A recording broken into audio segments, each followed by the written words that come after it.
What is up, everybody? Welcome back to another edition of Tiger TV. My name is Spiker Helms, and what was up with my hands? All right. What is up, everybody? My name is Spiker Helms, and today we are going to be talking about power. First off, how do we measure it? And two, how do we get it?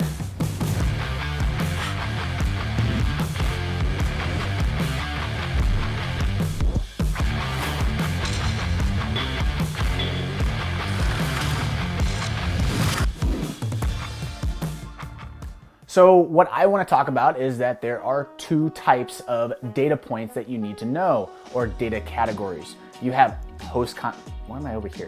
You have post-contact data and you have pre-contact data. And what exit velocity is post-contact data. And how I view it is that it's a learning loop. You have a huge learning loop and you're trying to master your swing. And a lot of things that I hear is, hey Spiker, how do I get more power and how do I get more consistent? And this video is all about power. I'll talk about consistency later and what those metrics need to be. First off, let's talk about post-contact data, which is the thing that we always hear is exit velocity. And what exit velocity is really telling you is how hard the ball is coming off the bat, which is great information. Other post-contact data that you are probably familiar with is batted ball distance, like how far has the ball gone, exit direction, launch angle. All of that data is super important, but you cannot fix that unless you know your pre-contact data, which brings in bat sensor, blast motion. Let's talk about the data that matters for power. Let's talk about bat speed, peak hand speed, rotation speed, and they also have a number that is labeled power, which is off of kilowatts. Now, how do we actually get those results that we're looking for? How do we generate more power? With that in mind, I'm going to bring in my friend, Stephen Downey. Stephen Downey was the former trainer with the LA Dodgers. I think he's best friends with Kershaw. I'm not for sure. I mean, that's rumor, that's hearsay.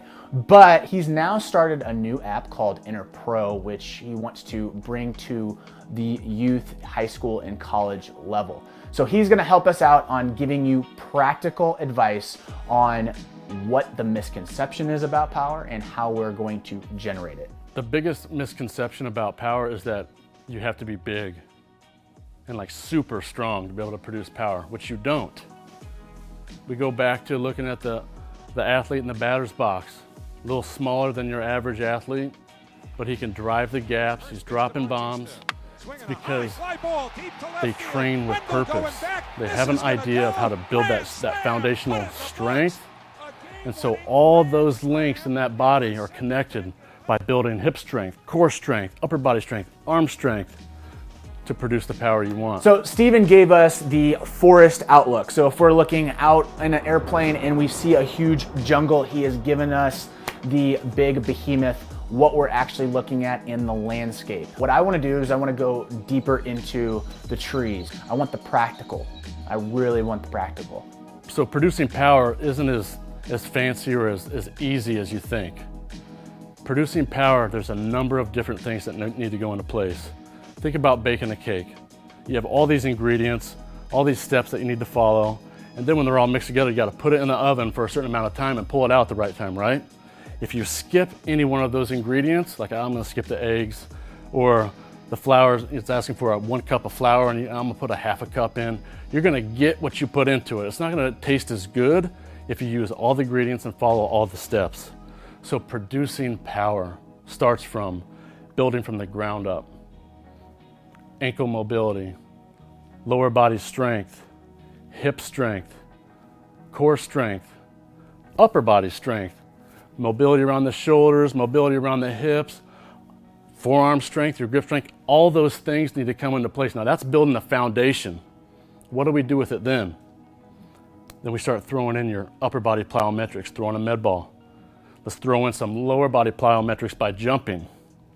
When you add all those in and you start challenging all that strength that you've built and created with using plyometrics, that's when you start seeing some results. Now that we've gotten the tree, let's talk about the roots. Let's get more deep into it. So med ball throws. This makes sense because I'm looking at rotation. I need speed. So rotation is going to be a big aspect of that. And there's a lot of things that med balls do for the full body. So he went into more of a deep type of thought on med balls. And it was counter and non-counter movement. All right, counter and non-counter movement.